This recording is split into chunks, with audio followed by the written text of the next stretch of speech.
Most welcome to all my dear learners and students.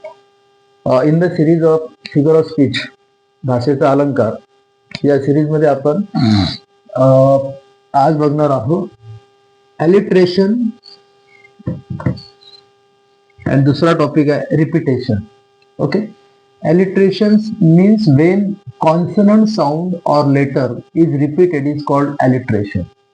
म्हणजे consonant जे शब्द असतात त्याच्यामध्ये लेटर असतात कॉन्सनंट, बरोबर आहे. ए टू झेड मध्ये how many letters are there? Near about 21 sounds are there and 5 vowels. Total 26 letters आहेत.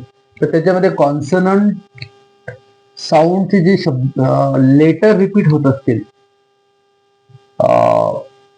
पोएमच्या लाईन मध्ये, तेव्हा पोएट त्याला अलिट्रेशन असं म्हणतो आपण. जसं सी सेल्स, सी सेल, बरोबर आहे. ती विकते, समुद्रातील जे शंख असतात ते बघा. Yes yes sound, yes yes yes, है ना.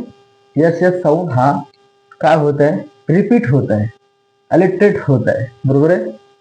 म्हणून त्याला म्हणतो आपण अलिट्रेशन. दुसऱ्या एक्झाम्पल मध्ये, in spring Polly planted red flower, याच्यामध्ये पी पी, ओके, कॉन्सनंट साऊंडचा आपल्याला अटरन्स होतो, उच्चार होतो. नंतर 7 sister slept soundly on the sand. 7 मध्ये यस, सिस्टर मध्ये यस, स्लेप मध्ये यस, साऊंडली मध्ये यस, अँड सँड मध्ये यस. ओके, म्हणजे alliteration means what we have to remember, only same consonant letter is repeated line मध्ये. Okay, so very simple trick to understand. दुसरा topic आहे repetition. Repetition म्हणजे काय? शब्द poem मध्ये शब्द रिपीट झालेला असतो. ओके, काय इंटेन्शन असते पोएटचं? In order to attention to that line. Okay, जसं याला पुनरावृत्ती म्हणतो आपण रिपीटेशन. अलिट्रेशनला म्हणतो अनुप्रास अलंकार. जसं when same word is repeated in the line is called repetition.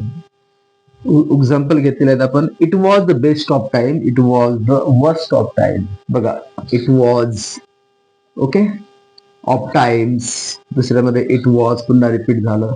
Okay, नंतर या ठिकाणी टाइम्स. द बेस्ट वर्स्ट या ठिकाणी अँटिथिसिस पण होते, रिमेंबर दॅट. नंतर moon, o moon, give me your moonlight. Okay, give me your moonlight. बघा, moon moon